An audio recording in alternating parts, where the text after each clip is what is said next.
C'est moi qui parle. Yes. Bonjour à tous, bienvenue dans l'appartement 9. J'ai pas fait comme ça? Si, comme toujours.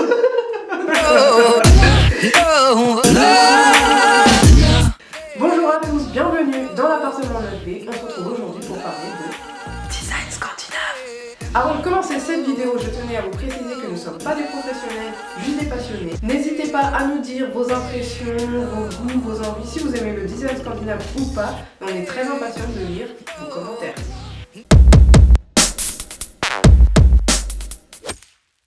Le design scandinave, vous en avez sûrement entendu parler parce qu'on le voit un peu partout en ce moment, dans les magasins, dans les magazines.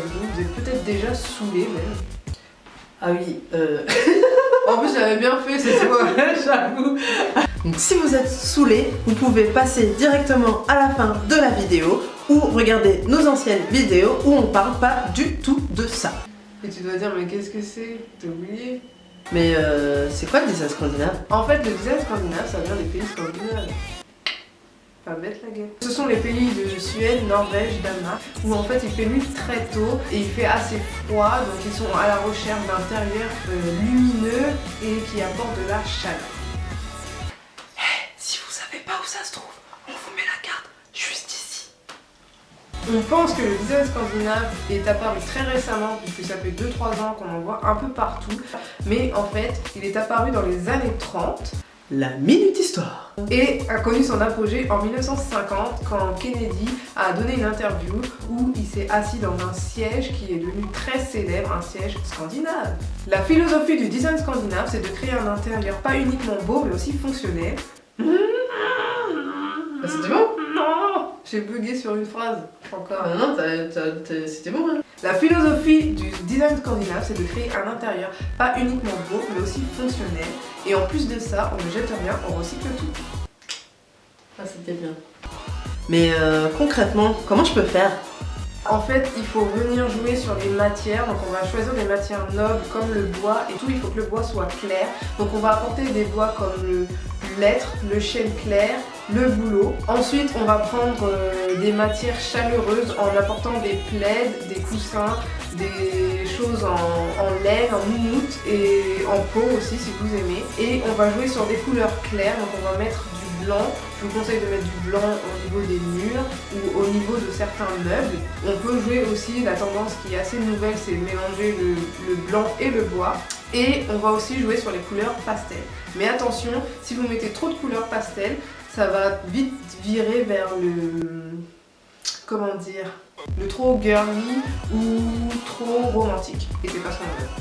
Et si j'ai pas envie de tout changer? Si vous n'avez pas envie de tout changer chez vous, je vous conseille d'apporter quelques petites pièces parce que ça se marie bien avec tout. C'est ça qui est bien avec le design scandinave, puisque les couleurs sont assez neutres avec le bois clair, etc. ou le blanc. Je vous conseille de jouer sur les matières pour vous créer vraiment un nid douillet. Je vous conseille de jouer sur les DIY. D'ailleurs, nous, on a fait sur notre chaîne un tableau de style scandinave. Vous pouvez aller le voir. Il sera sur la tête de Florian. Après, pour vous créer un nid douillet, je vous conseille vraiment de tester, de déplacer les meubles, de mettre des coussins par-ci par-là, de changer souvent. Nous, on adore faire ça et c'est comme ça qu'après, on voit la meilleure position pour les meubles. Et le principal, c'est de vraiment s'approprier ce style et de créer son propre style scandinave. Mais tu connaîtrais pas des magasins où je pourrais trouver des pièces scandinaves? Parce qu'on est vraiment sympa, on vous a choisi une petite sélection de magasins qu'on aime bien. La première marque, c'est Fjernebring. C'est une marque récente dans le design scandinave parce qu'elle est apparue en 2005. La deuxième marque, c'est A ou I ou je sais pas comment ça se prononce, comme vous voulez. Dites-moi comment ça se prononce, mais bon. Ah non, vous pourrez pas me dire en commentaire, c'est un peu con. Je vous écris ça ici.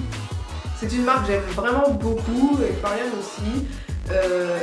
Elle est assez chère, mais il y a des pièces vraiment très intéressantes. Mon petit conseil, si vous avez un petit budget ou un budget un peu plus restreint, c'est de choisir une pièce forte de design scandinave, si vous pouvez, si vous avez envie, et d'agrémenter avec des petits objets de déco qui restent dans le style scandinave. C'est tout. Et si on a un petit budget comme moi, comment on fait? Si vous avez un petit budget, je vous conseille d'aller voir d'autres marques qui proposent du design scandinave à un prix un peu plus raisonnable. Une marque que j'aime beaucoup, c'est Bloomingville. Elle est un petit peu chère, mais ça va encore. Je sais pas si vous avez vu notre vidéo du verre dans la maison, je sais pas si elle va s'appeler comme ça, où on a utilisé un bougeoir Bloomingville qui est très joli et qui coûtait que 15 €. Le deuxième site dont je voulais vous parler, c'est La Redoute, parce qu'il y a pas mal de choses que vous pouvez trouver à un prix abordable sur le design scandinave. Vous avez aussi Casa, Maison du Monde, où il y a une très jolie sélection d'accessoires. Et puis voilà, c'est à peu près tout. Mais t'as pas oublié de leur dire quelque chose? Ouais. Si vous avez aimé cette vidéo, n'hésitez pas à nous laisser un petit pouce bleu parce que ça nous encourage vraiment à faire d'autres vidéos, à partager cette vidéo si elle vous a semblé intéressante et à vous abonner si c'est pas déjà le cas. Surtout si tu le fais pas. Bye.